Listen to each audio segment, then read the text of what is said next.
os ataques contra a igreja de Cristo, as sutilezas de Satanás nesses dias que antecedem a volta de Jesus. Para quem está no grupo, irmão, esse slide que está aqui está lá. Acabei de postar lá.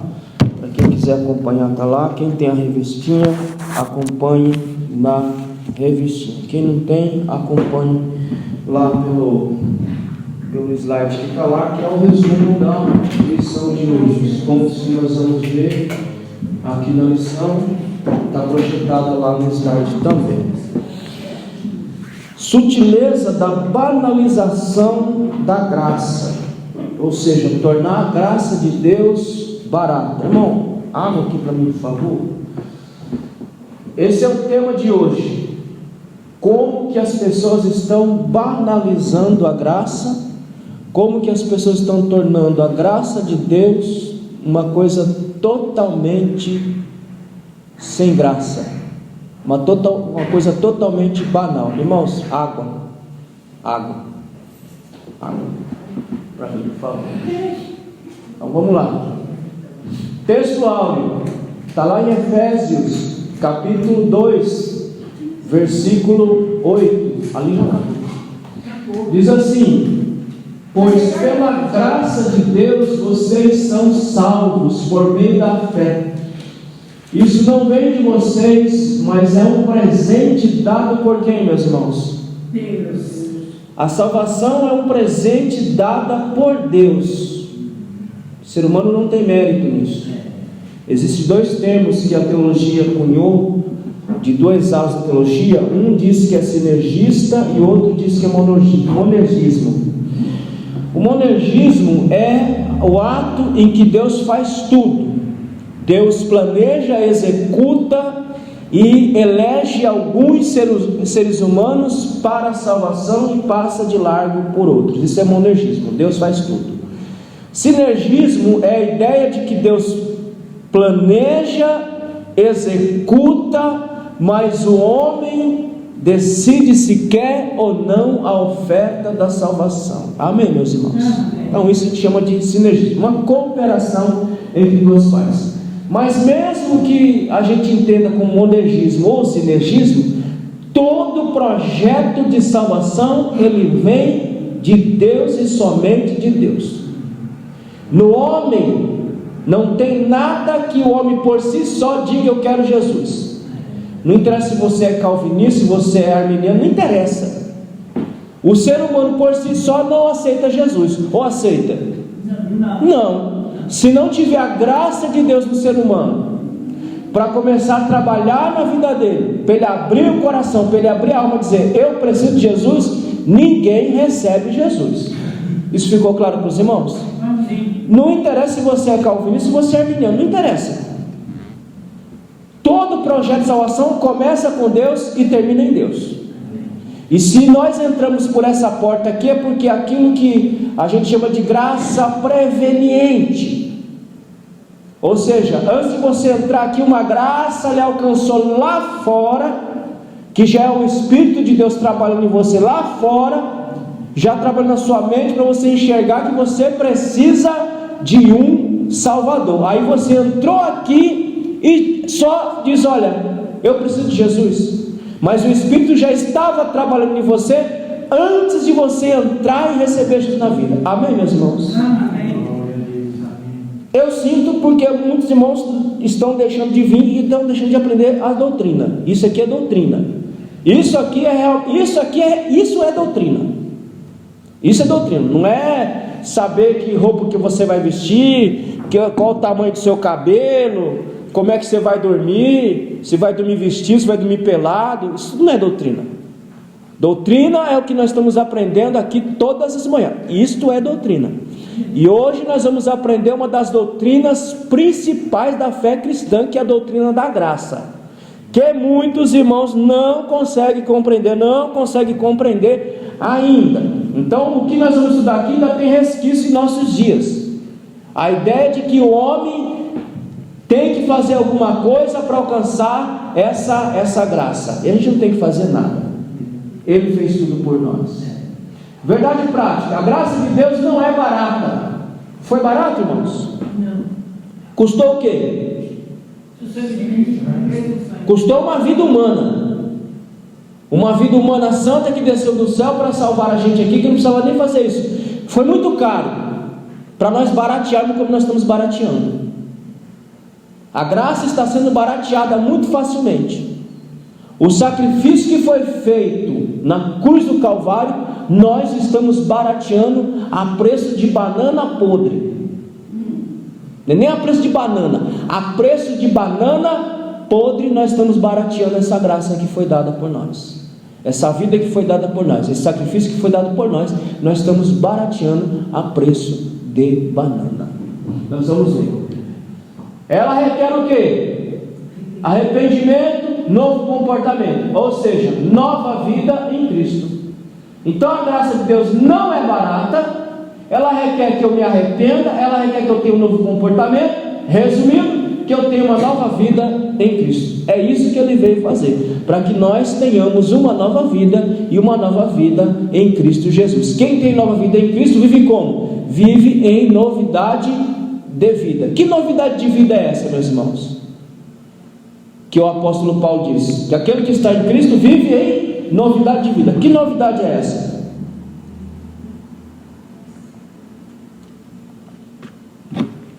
Que vida nova é essa que você tem? Bora, meus irmãos. Tá indo. Uma nova vida, novos hábitos, nova maneira de ver, nova maneira de pensar, nova forma de agir,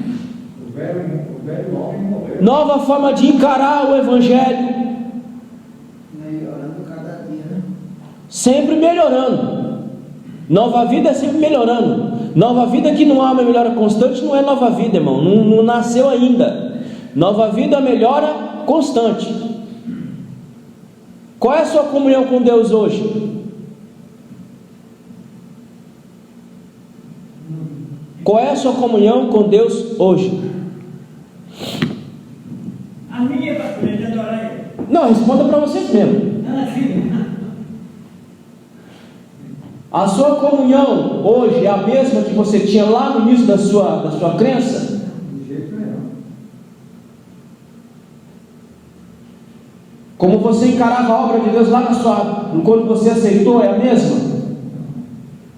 E nem deveria ser a mesma. Porque quando nós aceitamos lá, a nossa visão era de um menino. Porque nós éramos novos na fé, então nossa visão era uma visão de menino. Mas ao passar do tempo, nós vamos desenvolvendo a visão de crentes maduros em Cristo Jesus. Amém? Amém. E aí, tendo uma nova visão sobre Deus, sobre a obra de Deus, nós continuamos amadurecendo, crescendo e querendo realizar a obra de Deus. Amém, meus irmãos? Então isso é a nova vida em Cristo Jesus, que diz a verdade prática, como eu coloco aí. Vamos ver textual, irmão, esqueci do textual. Abra lá em Efésios capítulo 2. Vamos ler do versículo 4 ao versículo de número 10, onde está ancorada essa lição de hoje. Efésios capítulo 2, versículo 4 a 10, que diz assim: mas Deus que é riquíssimo, Deus é riquíssimo em quê, irmãos? Ele é riquíssimo em misericórdia, e graças a Deus que Ele é riquíssimo em misericórdia, irmão. Porque se Ele não fosse riquíssimo em misericórdia, você imagina o que seria de nós hoje, mesmo nós estando em Cristo Jesus. Nós continuamos, estamos aqui porque Ele ainda é riquíssimo em misericórdia, pelo seu muito o quê? Veja, irmão, que ele vai adjetivando as coisas mais importantes dos atributos de Deus. Ele vai adjetivando. Primeiro adjetivo, Ele é muito rico em misericórdia. Segundo adjetivo, muito, pelo seu muito amor. Por que que Deus nos suporta? Aliás, Deus nem nos suporta. Por que que Deus nos aceita? Porque Ele é riquíssimo em misericórdia, e porque o amor dele é muito grande. O amor de Deus é imensurável, ou seja, não tem como medir o amor de Deus por nós. Então por isso que Paulo vai dizendo assim: com que nos amou estando nós ainda mortos em nossas ofensas, veja só que não fomos nós, irmãos. Aonde nós estávamos? Olha o que o Paulo diz: estando nós ainda mortos em nossas ofensas, nos vivificou juntamente com Cristo, pela graça sois salvos. Ou seja, Paulo está dizendo: você ainda era um pecador, você odiava a Deus, você não queria saber de Deus, você queria viver no pecado, fazendo as coisas do mundo, fazendo as coisas dessa alma podre que você tem aí dentro, mas ele ainda assim, ele estava em Cristo, nos vivificando nele mesmo, e nos ressuscitou juntamente com ele, e nos fez assentar nos lugares celestiais em Cristo, nos tirou das regiões das trevas e nos colocou nas regiões da luz. Quando ele estava fazendo isso? Ainda você não tinha nem pensado em aceitar Jesus, você ainda não tinha nem nascido, ele já estava fazendo isso por mim e por você, para mostrar nos séculos vindouros as abundantes riquezas da sua graça. Quais são os séculos vindouros? São os que já passaram, e são esses que nós estamos vivendo aqui, para mostrar nesse presente século aqui a abundante riqueza da graça de Deus, que Ele continua salvando, que Ele continua alcançando as almas mais podres, as almas mais pervertidas, as almas mais pecaminosas, se é que tem isso. Ele continua alcançando, porque a graça dele é rica e abundante. Verso 7: para mostrar no século vindouro as riquezas da sua graça, pela sua benignidade para conosco em Cristo Jesus, pela bondade dele, irmão, não pela sua bondade. Vê que Paulo não coloca nada aqui, o homem, não, tudo parte de Deus. Pela bondade de quem? Pela bondade de Deus. Irmão, se você se tornar Deus hoje, você salva todas as pessoas, seus desafetos. Se tornar Deus hoje, esse aqui eu vou salvar, mas aquilo ali não, esse eu salvo, aquilo ali não. Mas veja que Paulo está dizendo que Deus, pela sua bondade, Ele nos salvou, não levando em consideração nossas ofensas. Verso 8: porque pela graça sois salvos por meio da fé. Isso não vem de vós, é o que? Isso não vem de você. A salvação não partiu de você. O ato de falar Jesus eu quero você não partiu de você, partiu de uma força que nós chamamos de Espírito Santo, que entrou em você e habilitou você para dizer: eu preciso de Jesus. Amém, meus irmãos? E aqui nós não vamos entrar no debate se você é calvinista, se é mesmo, porque não há um interesse aqui. Mas se você recebeu, é porque o Espírito entrou em você e te deu força para dizer: eu preciso. Amém? Quer uma prova mais cabal disso? Vamos para a Bíblia. A Bíblia responde. Vamos para 1 Coríntios. 1 Coríntios capítulo 12. Além desse texto de Efésios aqui, a gente tem mais prova e um monte, né? Não só esses aqui não, mas tem muito mais, a gente vai ver alguns aí. 1 Coríntios capítulo 12.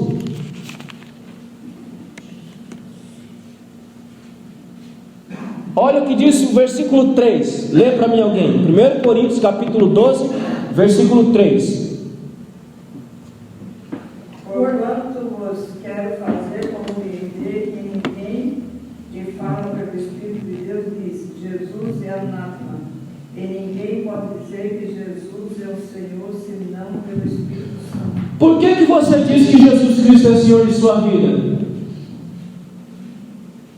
Porque o Espírito Santo está dentro de você. Ele te habilita, Ele te dá força para dizer: Jesus Cristo realmente é o meu Senhor, e você vive como Ele de fato fosse o seu Senhor. Amém, meus irmãos? Versículo 9: não vem das obras para que ninguém se glorie, porque somos feitura sua, criados em Cristo Jesus para as boas obras, as quais Deus preparou para que andássemos nela. Nós somos criados, somos feituras dele para andarmos em graça e andarmos realizando boas obras, porque já estamos em Cristo Jesus. Amém, meus irmãos? Então, nessa lição, vamos aprender, vamos estudar a doutrina da graça, que tem sido mal compreendida no nosso meio, e tem sido mal aplicada também no nosso meio de forma equivocada. Uma das doutrinas fundamentais da fé cristã. Se eu não entender a doutrina da graça, eu não vou entender nada. Se eu não entender que tudo que Ele faz é por graça, por misericórdia, não por mérito, eu não vou entender nada. Eu vou ficar como esses loucos que vivem achando que as coisas é por mérito. Tem um mundo aí que diz, eu fiz por merecer. Ele fez aonde? Fez por merecer o fogo do inferno. A única coisa, irmão, que nós fizemos por merecer, bem merecido, era o fogo do inferno. O fogo do inferno, essa nós merecemos, essa nós temos mérito. Você pode dizer, se você tem mérito em alguma coisa, é o fogo do inferno. Isso aí não foi por merecer. Mas a graça nos alcançou, e a misericórdia nos alcançou, e nos deu aquilo que nós nem podíamos alcançar por nós mesmos, mas alcançamos por meio de Cristo Jesus. Amém, meus irmãos? Se estávamos indo para o fogo do inferno, quem nos tirou de lá? O sacrifício e o vicário de Cristo nos tirou de lá e nos trouxe para a sua maravilhosa luz, nos tirou das regiões de trevas e nos colocou em regiões celestes, na sua maravilhosa luz, por graça. Por isso que Paulo diz, para que ninguém se glorie diante dele. Mas ainda assim, ainda insiste em alguns achar que a salvação, nós temos mérito em alguma coisa. Nós não temos mérito nenhum, meus irmãos, nenhum, não tem participação nenhuma.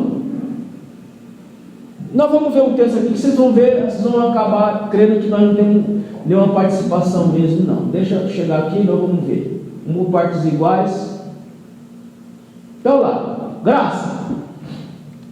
Existe alguma coisa chamada graça comum e graça redentora. O que é a graça comum? Abra Mateus capítulo 5, versículo 45. Os irmãos entenderam o que é a graça comum e a graça redentora.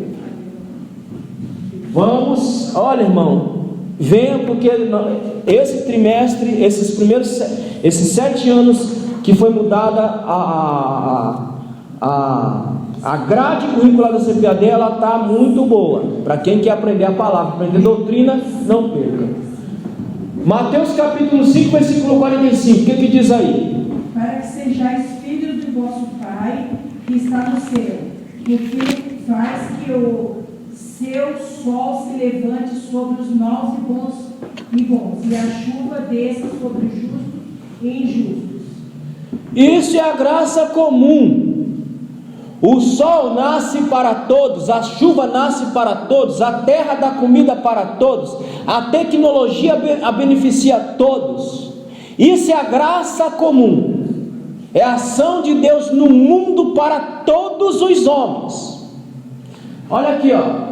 Mas para os protestantes, na criação, todos podem sentir a ação de Deus.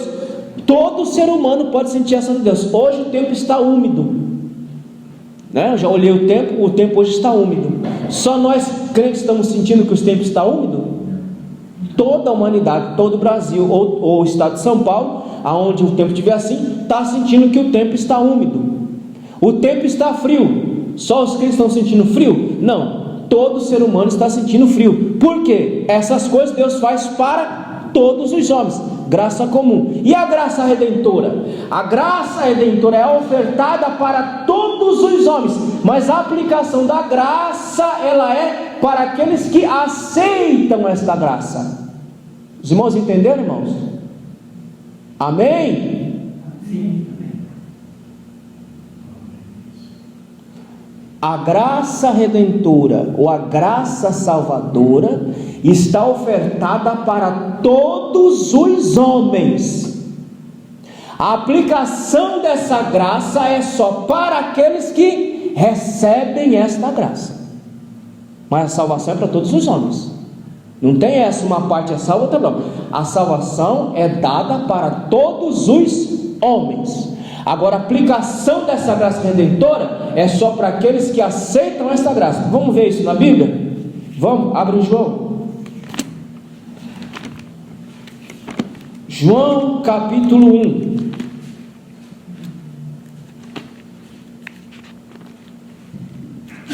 Versículo 12. Quem achou pode ler. João capítulo 1, versículo 12.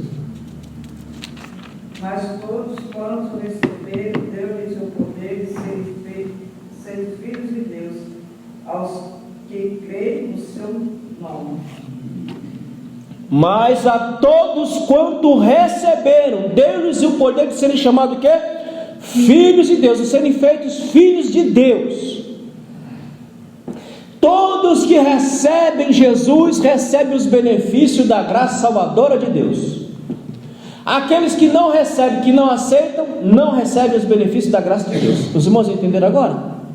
A graça comum, ela beneficia todos os homens. A graça salvadora, ou seja, a salvação é ofertada para todos os homens.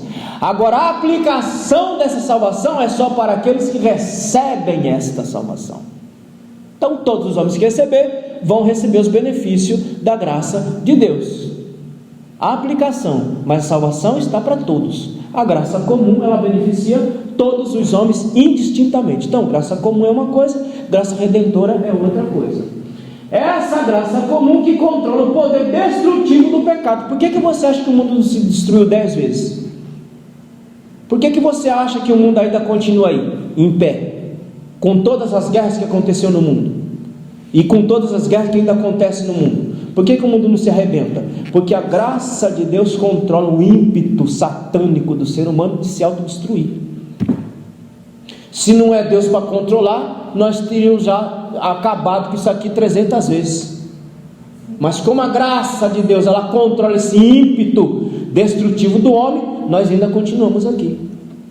Se o Putin quiser arrebentar com o mundo, ele aperta um botãozinho, manda bomba para tudo quanto é lado, acaba com o mundo inteiro, numa fração de segundo. Mas a graça de Deus diz, mas não é você que vai arrebentar com tudo, sou eu que vou arrebentar com tudo. Não é você que vai purificar o mundo com bomba atômica, sou eu que vou purificar o mundo com fogo. Amém, meus irmãos? Então essa graça, ela controla isso. Então graça como uma coisa, graça redentora outra coisa. Compreendendo a graça divina, podemos definir a palavra graça como dádiva dispensada com benevolência. Quem de nós aqui dispensa graça com benevolência? Quem de nós aqui faz o que Jesus fez? Como diz o próprio texto, é muito mais fácil você morrer por um amigo do que você morrer por um inimigo. Mas Jesus morreu por inimigos. Você não era amigo de Deus. Você era amigo de Deus, sim ou não? Vamos, meus irmãos? Quer ver na Bíblia como você não era? Vamos ver na Bíblia então. Capítulo 2 lá de Efésios.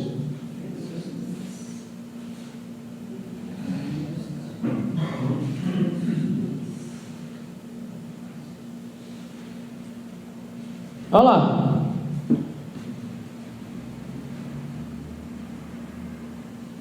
Efésios capítulo 2. E vos vivificou, estando vós mortos em ofensas e pecado, em que no outro tempo andaste segundo o curso deste mundo, segundo o príncipe das potestades do ar, do espírito que agora opera nos filhos da desobediência. Quem que era você? Você era inimigo de Deus. Você era um desobediente, você era aquele que andava fazendo a vontade de sua carne, entre os quais todos nós também andávamos nos desejos da nossa carne, fazendo a vontade da carne e dos pensamentos, e éramos por natureza filhos de quem? Filhos da ira como os outros também. Portanto nós éramos inimigos de Deus, e Deus fez o que? Ele morreu pelos seus inimigos, que éramos nós.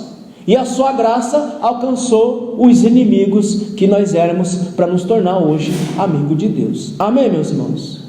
Então isso é a graça de Deus fez por nós. Essa atividade benevolente que presenteia o homem sem preço, tem origem somente em Deus. Então a graça de Deus, ela não exige um preço, ela não exige um valor. Quanto foi que ele exigiu de você para lhe receber? Nada. Vamos ler 1 Coríntios capítulo 1, versículo 21. Nenhum ser humano consegue ser gracioso como Deus. 1 Coríntios capítulo 1, versículo 21. Rapidamente, irmãos, quem achou, leia, por favor. 1 Coríntios capítulo 1, verso 21. Visto como na sabedoria de Deus, o mundo não conheceu a Deus pela sua sabedoria. Aprove a Deus salvar os crentes pela loucura da pregação. Veja como ele é gracioso. O mundo não conheceu, o mundo não sabia, mas pela sua graça ele salvou a cada um de nós que estamos aqui. Pela sua benevolência, pela sua bondade, pela sua generosidade, ele nos alcançou e nos colocou hoje em região celeste, como diz Paulo. A graça é atemporal, ela tem seu início aonde? Na eternidade. Abram em Apocalipse capítulo 13, veja onde nasceu a salvação em Cristo Jesus. Apocalipse capítulo 13, versículo de número 8. Quem achou, leia, por favor. Apocalipse capítulo 13 e versículo 8. Preste atenção na leitura. Quem achou, leia. E adoraram-na todos os que habitavam sobre a terra, esses cujos nomes não estão escritos no livro da vida do Cordeiro, que foi morto desde a fundação do mundo. Aonde Cristo foi morto? Na eternidade. Na eternidade, não é o que está dizendo aí? O Cordeiro que foi morto desde a fundação do mundo. Tua salvação não começou em um momento histórico. Tua salvação começou na eternidade. Ele foi morto já na fundação do mundo. Ele já estava previsto a morrer. É ali que aconteceu a minha salvação, a sua salvação, na eternidade. Não foi no tempo. Por isso que a graça, ela é atemporal. Ela começa na eternidade, alcançando todos os homens que recebem essa graça em Cristo Jesus. A graça tem três aspectos importantes. Primeiro, graça como atributo de Deus. Essa graça que nós estamos falando aqui, irmão, só Deus tem, viu? Esse mundo, desde a fundação do mundo, vai para a quarta dimensão, Não é questão de quarta dimensão. A questão é que o projeto de salvação já foi estabelecido na eternidade. Antes que mundo era mundo, já estava estabelecido o plano de salvação. Ou seja, no plano de salvação já estava previsto a morte de Cristo. Por isso que ele fala que o Cordeiro foi morto desde a fundação do mundo. Tá? Já estava decidido. Ó, filho, tá vendo aqui, filho? Não tem nada ainda, não criamos nada ainda, né, filho? Não criamos nada ainda. Mas tá aqui, tu vai morrer, tá? Beleza, vou morrer então, vou morrer. Então lá na eternidade já foi feito isso aí. Não foi no tempo. ele fala, faça esse caso, ele já sabia que era uma coisa impossível. Sim, ué. Só para mostrar para nós, para mim e para você, que toda a vontade de Deus vai ser cumprida, eu querendo ou não, ela vai ser cumprida. Só para mostrar isso. Se der para afastar, tem outro meio? Não tem. Só tem esse? Então é esse mesmo. Ou seja, para mostrar que toda a vontade de Deus, ela vai ser cumprida, independente de eu querer ou não, ela vai ser cumprida. Sim, nele cumpriu. Ele ainda perguntando, pai, tem possibilidade, tem outro meio? Não tem, é só esse aqui. Então vai morrer mesmo. Então toda a vontade dele vai ser cumprida, você querendo ou não, ela vai ser cumprida. Amém, meus irmãos? Então, graça como atributo de Deus. Essa graça absoluta de fazer isso, só ele faz. Graça como provisão objetiva de Deus. Vamos ler João 1,17. Irmão, vai me ajudando aí, ó. Já vai abrindo, deixa aberto aí, já vai lendo para mim. A gente ganha tempo aqui. João capítulo 1 e verso 17. Quem achou, lê aí, por favor. Porque a lei foi dada por Moisés, a graça e a verdade vieram por Jesus Cristo. A lei foi dada por Moisés, mas a graça veio por meio de quem? Por meio de Jesus. Então, graça como provisão objetiva de Deus. Objetiva por quê? Qual é o objetivo da graça? O objetivo da graça é me alcançar. O objetivo da graça é ele alcançar. O objetivo da graça é nos salvar. Então, graça como provisão objetiva. Graça como um fator de Deus trazendo salvação a todos os homens. Irmão, a oferta da salvação é para todos os homens. Ele não morreu por parte da humanidade e por outra não. Ele morreu por toda a humanidade. Se toda a humanidade vai receber, aí é outra história. mas ele morreu por toda a humanidade. Vamos ler Romanos 3:24? Sendo justificado gratuitamente pela sua graça, pela redenção que há em Cristo Jesus. Romanos 3:24? Sendo justificados gratuitamente. Então, essa graça, ela é para todos os homens indistintamente. A oferta está aí para quem quiser. Quem quiser a oferta da salvação, ela está aí. Quem receber, vai receber os benefícios dela. Mas a salvação é para todos os homens. Não é para parte da humanidade e a outra não. É para todos os homens.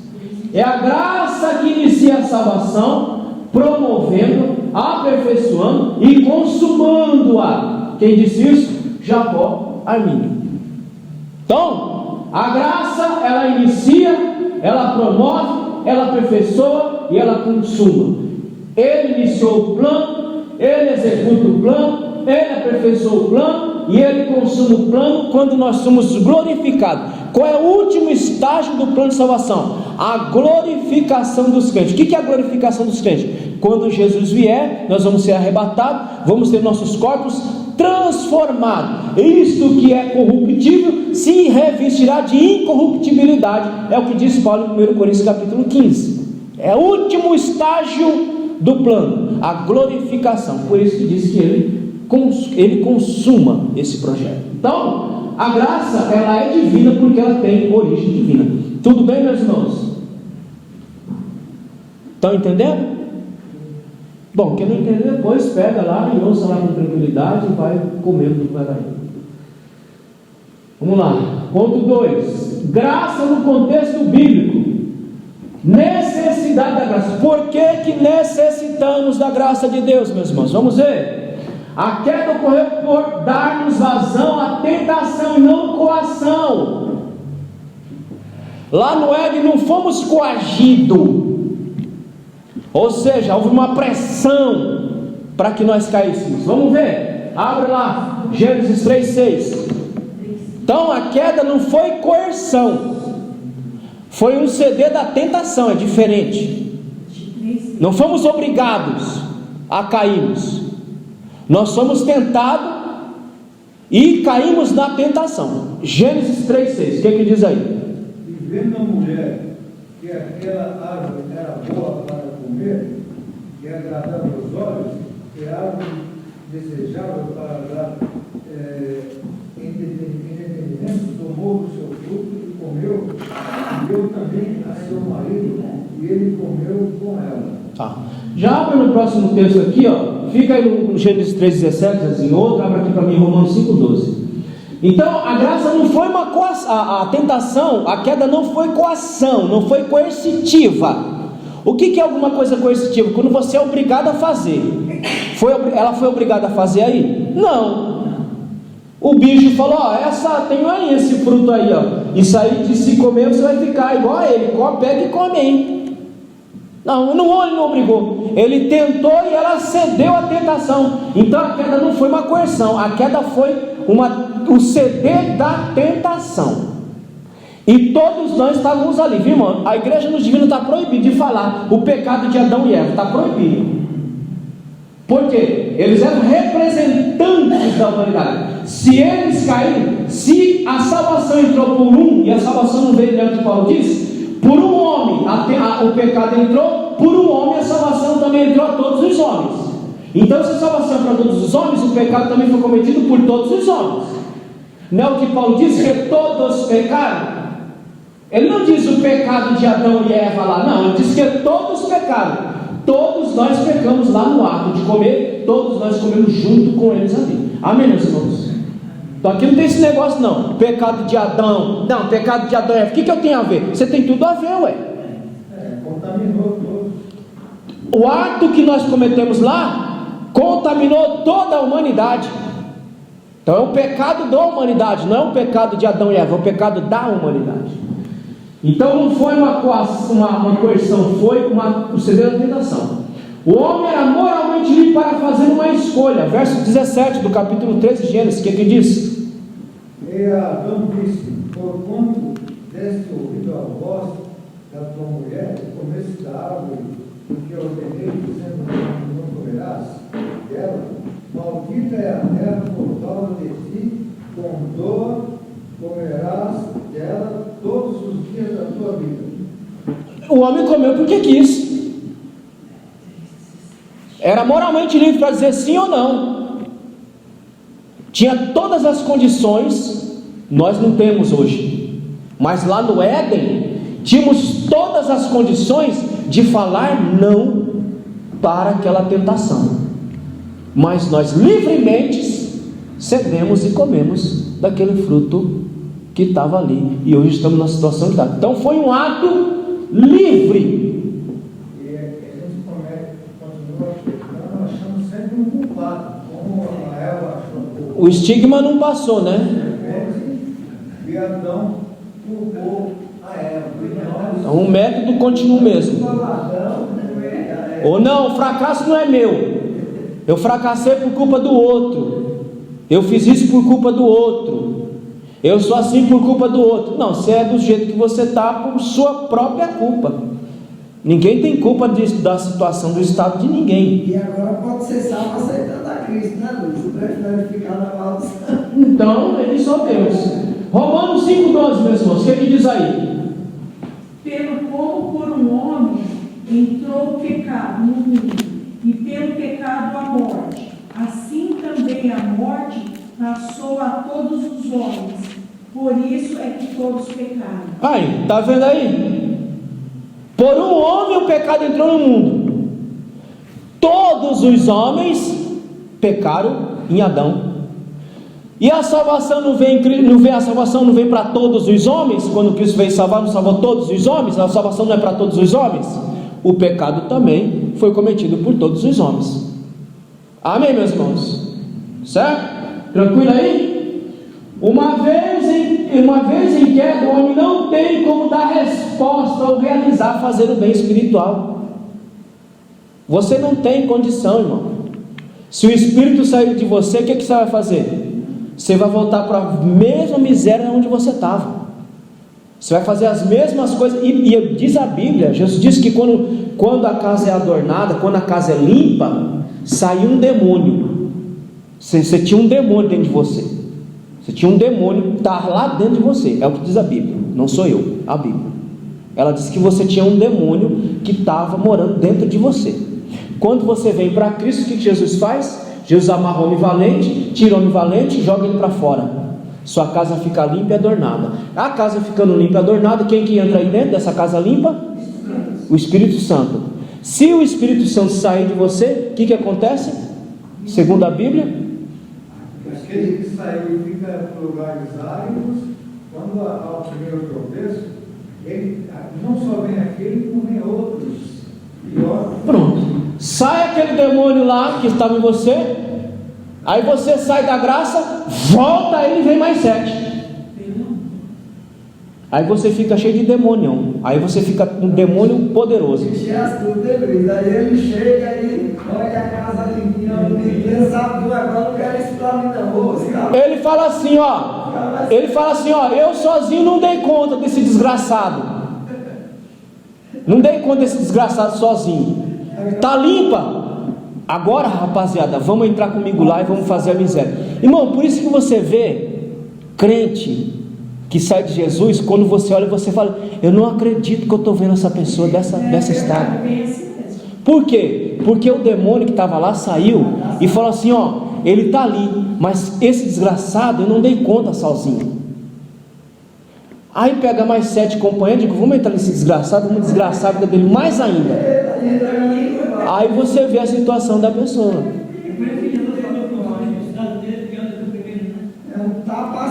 O último estado dele é pior do que o primeiro, porque ele estava só com um demônio. Aí voltou, veio aquele que estava e mais 7, 8 demônios. Aí, irmão, aí a miséria que a gente vê aí, ó. É a miséria que a gente vê aí. Mas tem gente que prefere comer bolota. Quanto come então, né? Pronto. Então, só Jesus. A legião romana era composta de 6.000 soldados.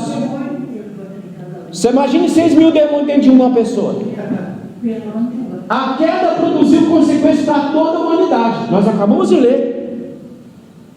A queda produziu uma consequência para toda a humanidade. Olha o que diz lá Romanos 5,12: portanto, como por um homem entrou o pecado no mundo, e pelo pecado a morte, assim também a morte passou a todos os homens, por isso todos pecaram. Qual é a consequência? Todos nós pecamos, todos nós caímos em queda. E ficamos em queda até o momento de Jesus nos salvar, nos tirar dessa queda. Quando é que nós temos da queda? Quando Jesus vem e nos tira dessa queda e nos coloca em pé diante dele por graça e por misericórdia. É o que é difícil de entender no mundo. Pô, se Adão pecou, como é que eu também sou pecador? Ué, ele é o tronco da humanidade. Tudo começou ali. E veja se não prosseguisse, quando Deus destruiu aquela primeira geração no dilúvio, por que o pecado continuou em Noé então? Deveria ter solucionado ali. Se ele acabou com toda aquela humanidade adâmica, deveria ter acabado ali. Mas a humanidade adâmica estava dentro da arca. Então, continua a mesma coisa.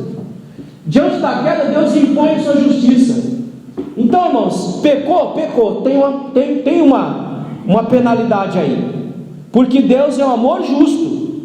Então, diante da queda, foi imposta uma justiça que tem que ser satisfeita, pois Deus, sendo justo, não deixará o pecado sem punição. Não vai ficar sem punição. Tem que ter uma punição. O homem pecou? Pecou. Então tem que ter uma punição. Por quê? Porque Deus é um amor justo, não um amor injusto. Deus seria um amor. E por que o Brasil está do jeito que está? A bandidagem tomando conta de tudo. Bandidagem hoje está tomando conta de todas as esferas de poder que vocês imaginam e calcular. A bandidagem está mandando em tudo. Por quê? Quem pode me dizer? Porque a lei do Brasil é uma lei frouxa. A lei do Brasil não pune bandido. A lei do Brasil pune o homem comum, mas ela não pune o bandido. Quem é que vai encarar o PCC? Então está tomando conta de tudo. Por quê? Porque a lei do Brasil é uma lei frouxa. Deus não é assim. A maioria das igrejas hoje está pegando um Deus frouxo, um Deus banana, que tolera tudo e tolera todos, de todos os jeitos, de todas as formas. Esqueceram que Deus é um amor justo.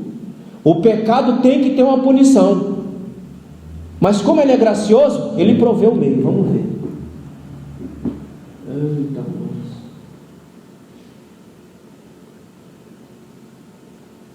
necessidade da graça. Estamos nesse ponto aqui ainda. Se o computador me ajudar. Aí. Aqui Deus mostra o seu duplo amor. Então houve a queda? Houve. Agora Ele vai mostrar o seu duplo amor. Qual é? Amor à sua justiça, porque Deus ama a justiça, porque Ele é justo. Amor à humanidade. Como é, irmãos, que Deus vai satisfazer esse duplo amor de Deus? Amor à justiça e amor à humanidade. Como é que Ele vai resolver essa questão?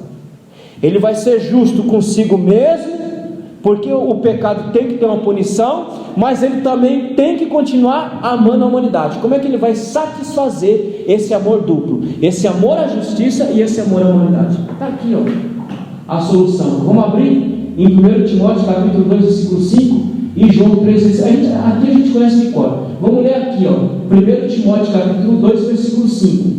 É em Cristo Jesus que Ele satisfaz esse amor duplo, o amor à justiça e o amor à humanidade.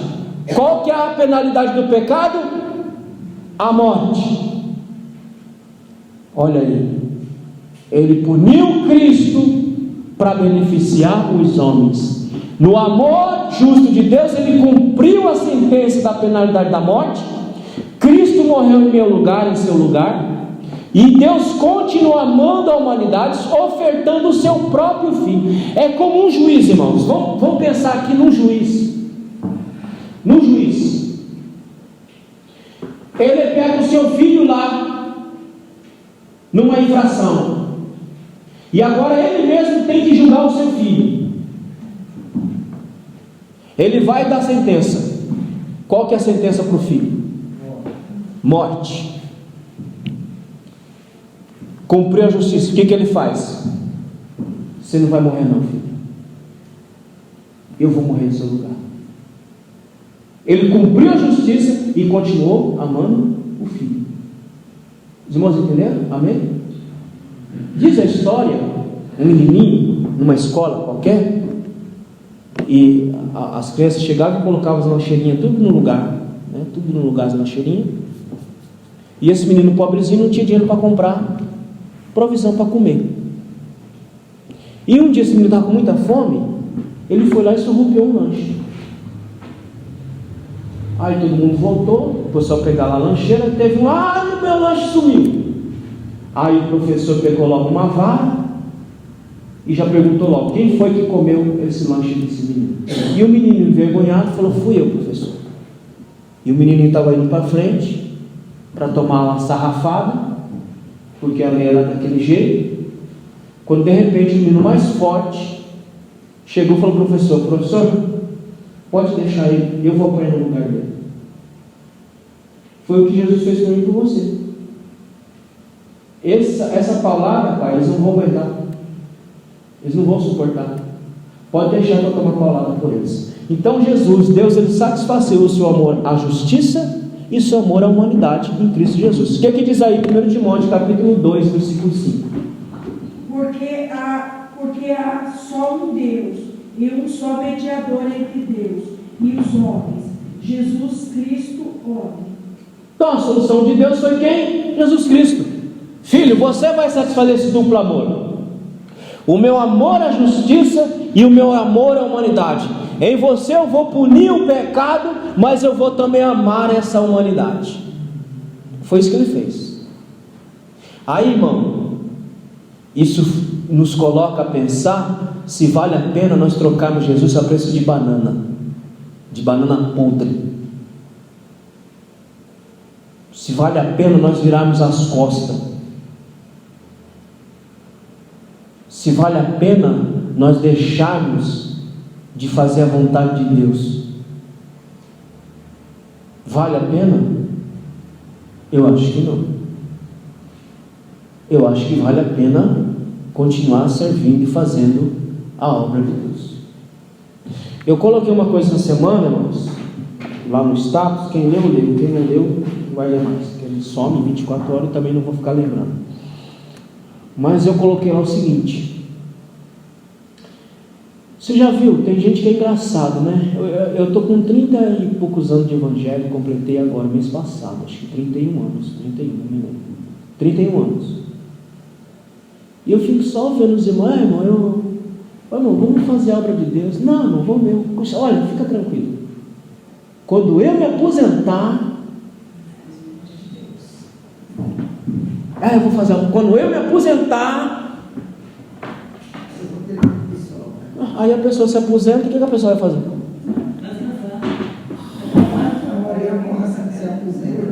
Essa alegria é tão grande. Irmão, você para aqui, você já está velho. Você já está velho, cansado, o corpo já não ajuda mais. Já não tem mais a mesma disposição. Já não tem mais o mesmo vigor. O que você vai fazer depois de se aposentar? Você vai querer descansar, ué? Né? E se morrer, graças a Deus, não vai ficar aí se arrastando até quando morrer. É por isso que o livro de Eclesiastes diz: lembra do teu Criador no dia da tua mocidade. Na força do seu vigor. E eu coloquei lá o seguinte: quem está esperando situações favoráveis para servir a Deus, sabe quando essa pessoa vai servir a Deus? Nunca. Não, irmão, estou esperando condições favoráveis. Sabe quando você vai servir a Deus? Nunca. Se você pegar a Bíblia, você pode pegar ela de capa a capa, todos os personagens, todos eles serviram a Deus nas circunstâncias mais adversas possíveis, mas eles estavam servindo a Deus. Jesus é o exemplo maior. Na situação mais adversa, ele estava lá, servindo a Deus. Então, quem estiver esperando situações favoráveis para servir a Deus, a boa notícia que eu te dou, a má notícia, é que você nunca vai servir a Ele, porque você nunca vai ter situação favorável na sua vida, porque senão a Bíblia ela é mentirosa. Ela diz que no mundo nós teríamos quando? Sempre. Então é aí que eu tenho que servir a Jesus, aí que eu tenho que mostrar se eu vim para servir a Ele mesmo ou se eu vim só para farofa mesmo. E na fraqueza que fortalece. Ué. Então, Ele satisfez o duplo amor em Cristo Jesus. Ai, meu Pai. 1 Timóteo 2,4. Qual é a extensão da graça? Veja aí, o que diz aí 1 Timóteo capítulo 2, versículo 4. Que quer que todos os homens se salvem e venham ao conhecimento da verdade. Então veja que Ele não morreu por uma parte, Ele morreu por toda a humanidade. Ele diz aí, Ele quer que todos os homens se salvem. Então a graça, ela se estende para toda a humanidade, independente de quem seja essa humanidade. Quem receber vai colher os benefícios dessa graça salvadora. Mas a salvação, a oferta é para todos os homens, não é para uma parte dos homens. Vamos ler Tito capítulo 2, versículo 11. Quem achou, leia, por favor. Tito capítulo 2, versículo 11. Então a graça alcança toda a humanidade. Tito 2,11. Quem achou, leia. Porque a graça de Deus se há manifestado, trazendo a salvação a todos os homens. Então a salvação, a extensão da graça, ela é para todos os homens. E todos os homens que recebem essa oferta de salvação. Não é para uma parte da humanidade, para outra não. É para toda a humanidade. Então a sua aplicação é restrita àqueles que aceitam essa graça. Aí a gente coloca um ponto. A salvação é para todos os homens? É para todos os homens. Quem é que vai colher os benefícios da salvação? Aqueles que recebem a salvação. Amém, meus irmãos? A salvação é para todos os homens. Agora quem é que vai colher o benefício da salvação? Aqueles que recebem a salvação vai colher os benefícios da salvação, mas ela é para todos. Avança, Renato. Aí, a graça no contexto da reforma, corrupção da doutrina. Então o que acontece no século XVI? Houve uma correção da doutrina. Por que houve uma correção da doutrina? Porque do ano quinto até o século XVI, a Igreja Católica, ela perverteu a doutrina. Ela tirou, aí a gente barateia a graça. Ela tirou a graça como mérito do sacrifício de Cristo, para colocar a graça como mérito do homem. Então o homem tinha que fazer coisas para alcançar a graça. Tinha que comprar indulgência, tinha que pagar missa, tinha que fazer isso, fazer aquilo. Então a graça deixou de ser graça e foi barateada. Ou seja, o homem agora tem mérito na salvação. Ele faz para alcançar a salvação. Então isso aconteceu até o século XIX, até o século XVI, quando ocorreu a reforma. Aí Romanos, vamos ler o que diz Romanos 1,17? Vamos ler, Romanos 1,17, quem achou, leia. Porque nele se descobre a justiça de Deus, de fé em fé, como está escrito, mas o justo viverá da fé. Pronto, foi nesse texto que Lutero se converteu.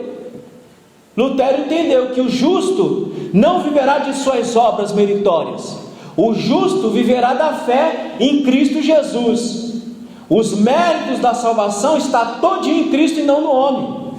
Então a partir daí houve a mudança, na reforma houve a mudança, essa chavinha virou, não é por mérito, mas é por graça em Cristo Jesus. Aí, essa doutrina ainda acha lugar em nossos dias? Acha, mas em algumas cabeças ainda funciona a questão do mérito. Ah, eu vou pagar o preço. Que preço vai pagar, irmão? Quem paga preço de quê? Ah, eu vou fazer a vontade, estou pagando o preço. Que preço está pagando? Deixa de ser burro. Que preço? Ninguém paga nada. Você está sofrendo por consequência daquilo que você está fazendo. Não é um preço que você está pagando. O que eu faço tem uma consequência do que eu faço. Não estou pagando um preço. O que eu faço tem uma consequência do que eu estou fazendo. Não é que eu estou pagando um preço. Ninguém paga preço de nada, irmão. Você paga preço é para o busquinho dos infernos. Agora, na salvação, ela é dada por graça e por misericórdia. Amém? Até para ir para o inferno é de graça. Ou paga alguma coisa? Não, lá você pode entrar de graça. Você não paga nada não. Você só dá a sua alma para ele e já era. Dá tudo certo. Então ninguém paga preço de nada. Tudo foi pago com preço de sangue, não com preço de carne humana. Avança, Renato. Restauração da doutrina. Quem são os caras que fizeram isso? Se fala muito em Martinho Lutero, mas a ideia reformista, ela começa já lá atrás, a partir do século XI, século XII, século XIII.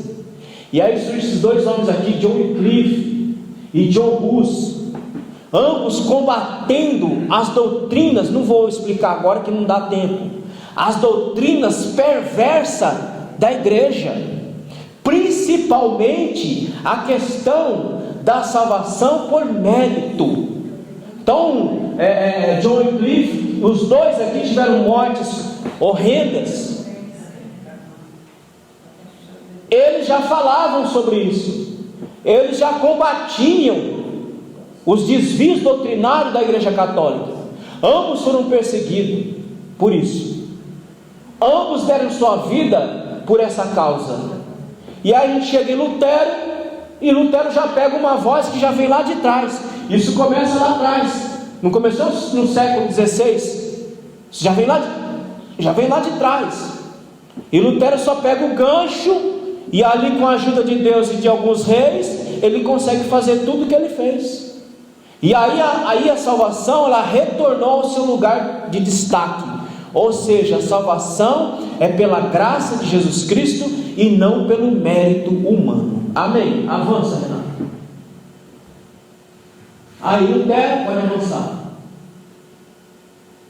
Pode dar mais um clique aí, na setinha. Aí.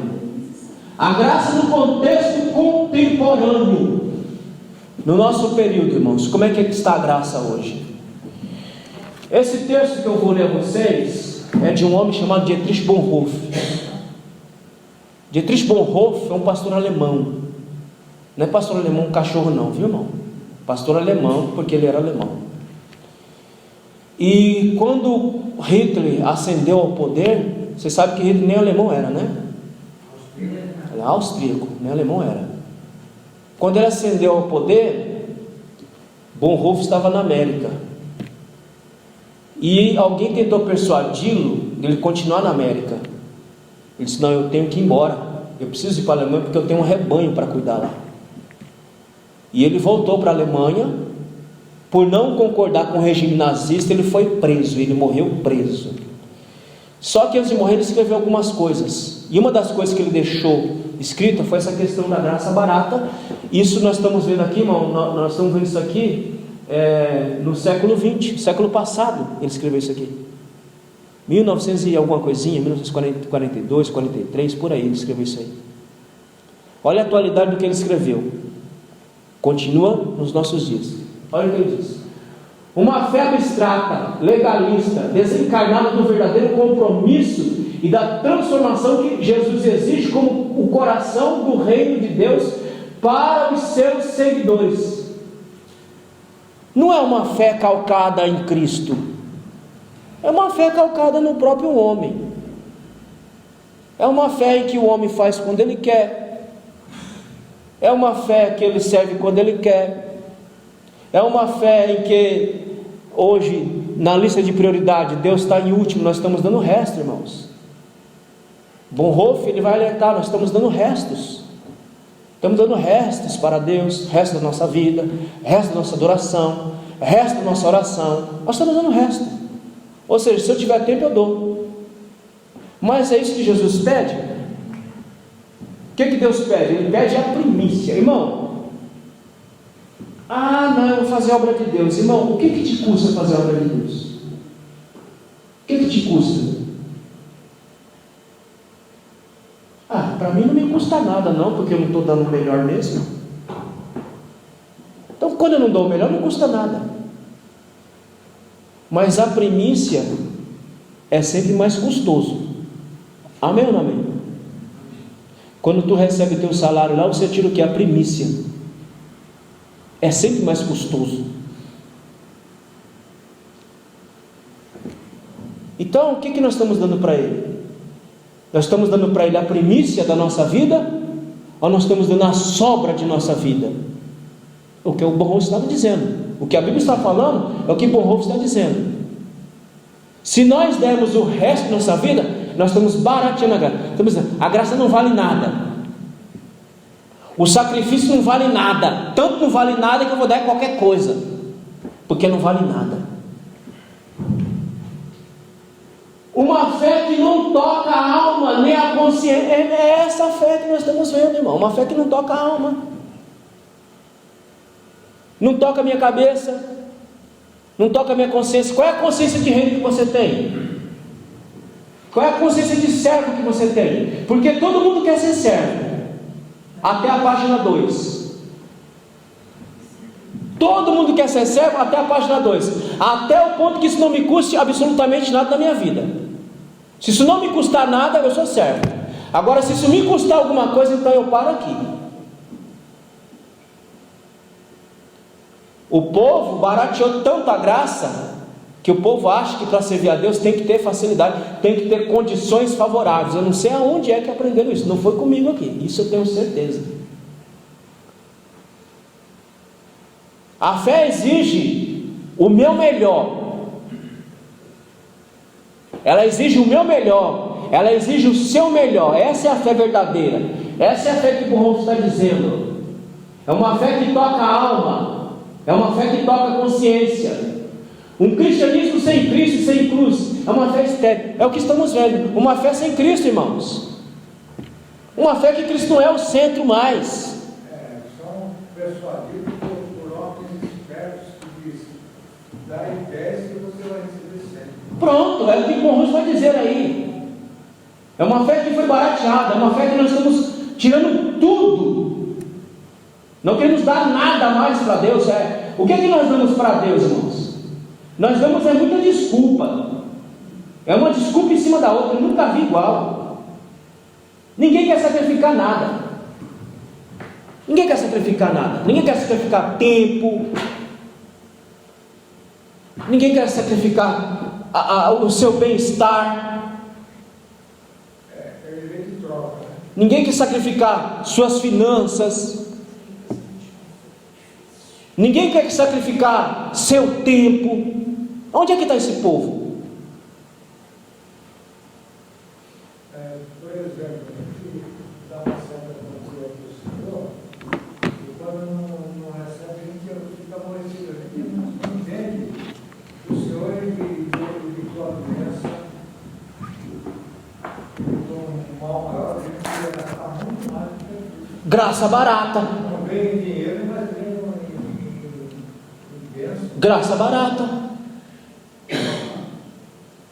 Então, querido, esse evangelho é evangelho sem Cristo. É evangelho que eu faço quando eu quero, que eu dou quando eu quero. Você quer saber o que é evangelho? Um monte de gente lá, jogando suas ofertas lá, e todo mundo olhando. Aí vem uma mulherzinha, o que ela deu? Ela deu tudo o que ela tinha. Ela sacrificou. Eu não tenho mais nada. Eu vou dar isso aqui, não vou ter nem para comer. Mas quem espertalhou de onde isso daí, né? De forma errada. Mas ela deu tudo. Ou seja, ela deu o melhor da vida dela. Ela deu para Cristo. Ela colocou os pés de Jesus. O melhor que ela tinha, ela colocou ali. Quando foi pagar o imposto, ele manda pegar o dinheiro lá da boca do peixe e vê a notinha lá, a moeda, e fala: de quem que é a esfinge que está aqui? É de César. Qual foi a resposta? Dai a César o que é de César, dai a Deus o que é de Deus. O que é de Deus? Não é a moeda. De Deus não é o dinheiro. Mas Jesus não viu a oferta, não olhou para a oferta de escriba, fariseu, saduceu, que chegaram naquela. Não. Ele viu a mulher pobre. Porque ela deu o que ela tinha. O que é de Deus, irmãos? Eles deram o que sobrava. Sobra. ela deu o que ela tinha. O que é de Deus? Nós somos de Deus. Dai a César o que é de César, dai a Deus o que é de Deus. Nós somos de Deus. Está dizendo, não, você tem que se dar para o seu Deus. A moeda é dele, você é meu. Então você se deu para mim, se doe para mim. Mas o que nós estamos vendo hoje? Uma barateação da graça que eu nunca vi igual. Em 31 anos de evangelho, eu nunca vi a graça ser tão barateada como nós estamos barateando, e cada vez vai ficar mais barateada ainda, mais sem valor. Você vai falar com o crente de fazer alguma coisa para Deus? Ah, não, isso aqui o que é isso, irmão? Nós roubamos tudo, até o domingo agora nós estamos roubando. Nós estamos querendo dar mais nada, nem o domingo mais.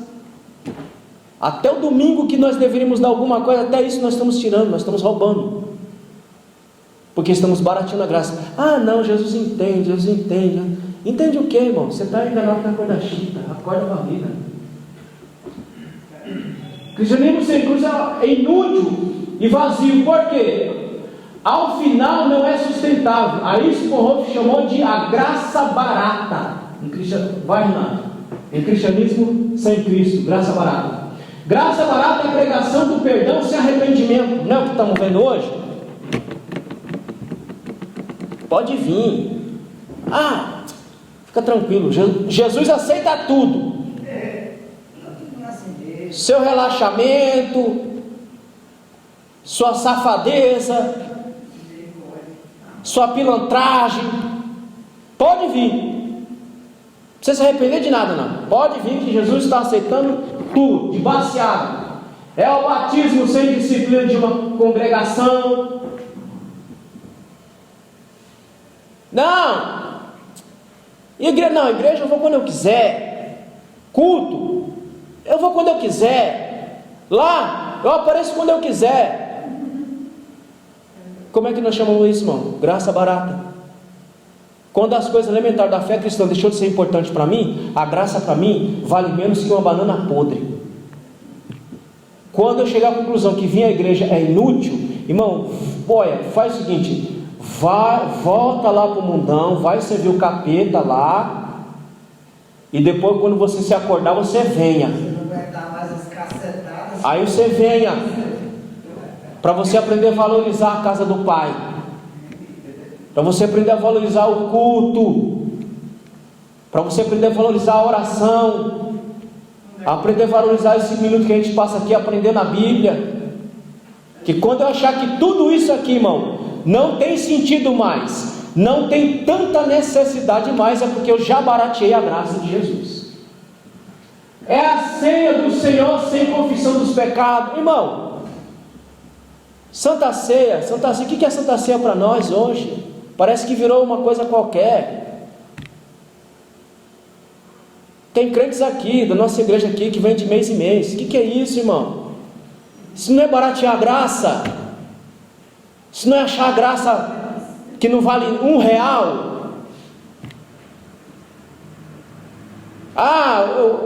Não, hoje eu não vou na ceia não, porque eu tenho que fazer isso aqui. O que é isso aí? Não é baratear a graça, o sacrifício. O sacrifício de Jesus valeu de nada, não. Eu vou quando eu quiser.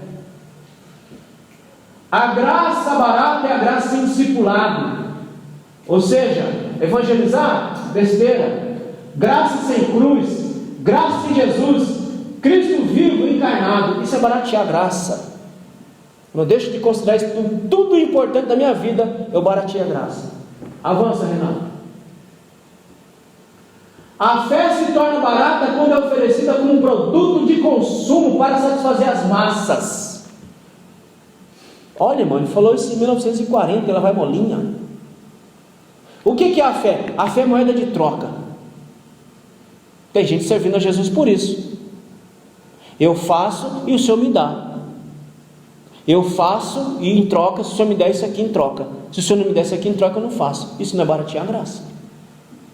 Isso não é considerar o sacrifício da cruz um lixo. Quem faz isso considera o sacrifício da cruz um lixo.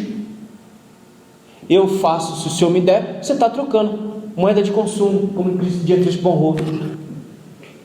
uma mensagem que se encaixa aos seus desejos pessoais. Não é o que o pessoal está procurando? O que o pessoal está procurando hoje, irmão? Satisfazer os seus desejos pessoais. E a vontade de Deus? Isso aí fica para quando sobrar um tempo na minha vida. Irmão, eu estou no Evangelho há 31 anos, eu tenho sacrificado muita coisa na minha vida. Muita coisa na minha vida. Se vou ter paga nessa vida, não sei.